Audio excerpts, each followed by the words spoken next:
اس نے کہا کہ ہم بحران کے اندر بھی فلائٹیں بند نہیں کریں گے، ٹھیک ہے، اور یہ سارا کچھ ہوا تو قطر تو معتبر ہو گیا نا، اور اینا سا ملک ہے، 90 کلومیٹر لمبائی ہے اور 45 کلومیٹر چوڑائی ہے، ٹھیک ہے، اور سعودی عرب اتنا بڑا ملک اور ہمیں شریفین کا. پھر جناب ایم بی ایس صاحب نے کہا ہم کسی سے کم نہیں ہے، کزنوں کی آپس میں رائولری ہوتی ہے نا، شریکہ یہ وہ والا شریکہ ہے. تو انہوں نے پھر جناب یوکرین کے اوپر روس کی اور یوکرین کی آپس میں نیگوسیشن ہولڈ کر لی ریاض کے اندر، اور کہا کہ جی ہم بھی ذرا خطے میں ہوتے ہیں.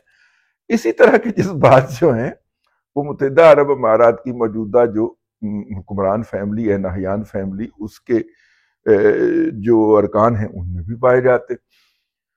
تو ان کا یہ خیال ہے کہ افغانستان کے اندر ہمارا ایک کردار ہونا چاہیے، ہم علاقے کے، میرا مطلب ہے معتبر ہوتے ہیں، ہاں تو علاقے کے معتبر ہوتے ہیں، تو اس طرح ان کے اندر ہمارا بھی کردار پایا جانا چاہیے. تو میرا خیال ہے اس کردار کے تحت ہی انہوں نے حقانی صاحب کو طلب کیا تھا.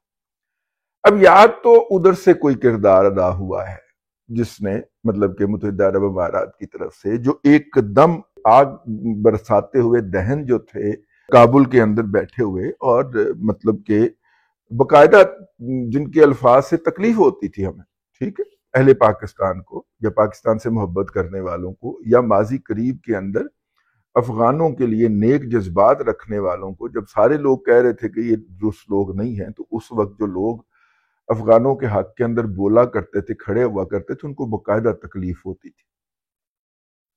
تو وہ الفاظ ایک دم شرینی میں ڈوب گئے، گھوم گئے. تو یہ ہوا کیا ہے، ٹھیک ہے، میرے پاس کوئی ایگزیکٹ خبر تو نہیں ہے، نہ ہی کسی جگہ پہ چھپی ہے، لیکن میں مختلف لوگوں سے ڈسکشن کرنے کے بعد اس نتیجے پہ پہنچا ہوں کہ کسی تیسری قوت نے کردار ادا کیا ہے. پاکستان اپنی نقطہ نظر پہ ویسے ہی کھڑا ہے. اگر پاکستان نے کوئی اس حوالے سے رائٹ دی ہوتی تو 31 مارچ تک کی ڈیڈ لائن جو تھی کہ جتنے بھی غیر قانونی طور پہ پاکستان میں مقیم افغان ہیں ان کو واپس جانے کی سہولت دے دی جائے، تو پاکستان کچھ کرتا نا اس کے بارے میں. میرا مطلب ہے کہ توسیع کر دیتا. اگر پاکستان سے کسی نے کوئی رعایت لی ہوتی، اس کا مطلب پاکستان نے کوئی رعایت نہیں.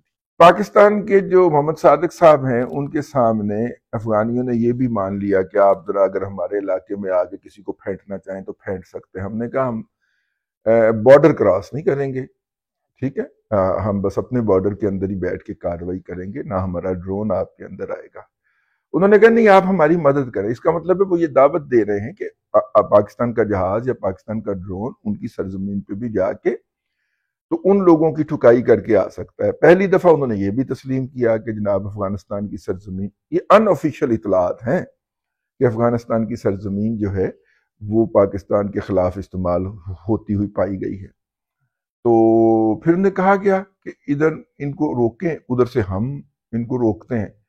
تو کے پی کے اندر اور بلوچستان کے اندر امن لانے کی بات کرتے ہیں.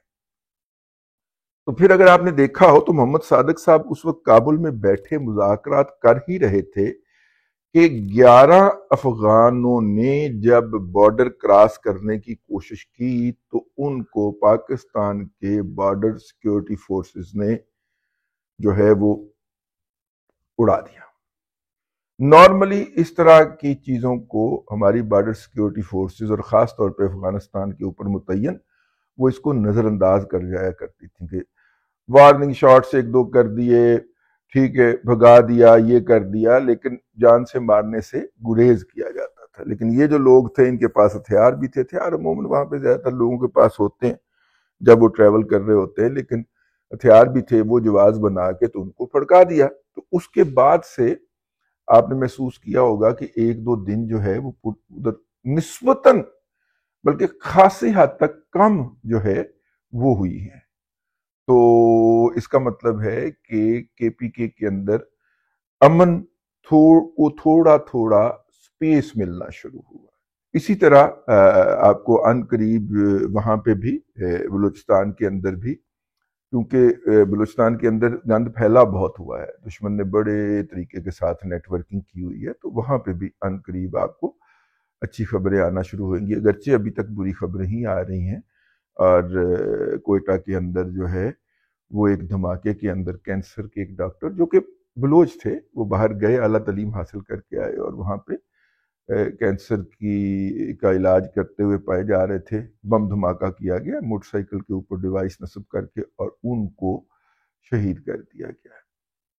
تو بلوچوں کے حقوق دلوانے کے لیے یہ بہترین طریقہ کار ہے کہ اگر کوئی بندہ بلوچستان کے اندر کام کا ہے بھی اور وہ اپنے لوگوں کی خدمت بھی کرنا چاہتا ہے تو اس کو اسی طرح ختم کر دیا۔ اس لیے میں کنکلوڈ کرتا چلوں، مجھے یہ لگتا ہے کہ وہ جو ایک ہائپ آئی تھی ایک دم اور لوگ گھبرا گئے تھے کہ یہ کیا ہو گیا، وہ اب ڈی ہائپ ہو رہی ہے، نیچے جا رہی ہے۔ ریاست پاکستان نے اس کو قابو کر لیا ہے اور ریاست پاکستان نے جا کے امریکہ کو بھی انگیج کیا ہے۔ اس کے حوالے سے ہم اگلا ایک اور ولاگ کے اندر آپ کو تفصیلات بتائیں گے۔ فی الحال اب تک کے لیے اتنا ہی، اگلے ولاگ کے اندر پھر حاضری ہوگی۔ اللہ تبارک و تعالیٰ آپ کو آسانیاں عطا کرے اور آسانیاں خلق خدا میں تقسیم کرنے کی توفیق عطا کرے۔